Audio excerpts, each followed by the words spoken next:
নমস্কার বন্ধুরা, আজ আমার ২৭ সপ্তাহে প্রেগন্যান্সি জার্নির তৃতীয় দিন।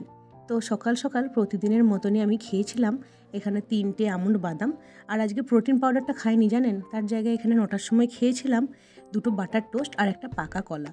আর মা দিয়েছিল ১০:৩০টার দিকে একটুখানি ছানা, তো এই ছানাটা জল ছাড়াই আমি খেতে পছন্দ করি। তো আবার 11:30টার দিকে খেয়েছিলাম কুলেখাড়ার জল, এটা মা সেদ্ধ করে দিয়েছিল, সাথে কয়েকটা ফলও এখানে কেটে দিয়েছিল। তার মধ্যে ছিল পেয়ারা, শসা, খেজুর আর মোসাম্বি। অল্প একটু বিট নুন ছিটিয়ে খেয়েছিলাম। তারপর বেলা 2টো নাগাদ খেয়েছিলাম ভাত, তার সাথে উচ্ছে ভাজা।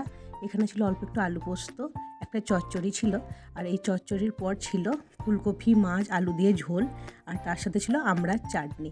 মানে খেয়েছিলাম ম্যাগি, যেটা সন্ধ্যাবেলায় প্রায় 7:30টা কি 7টা নাগাদ খেয়েছিলাম।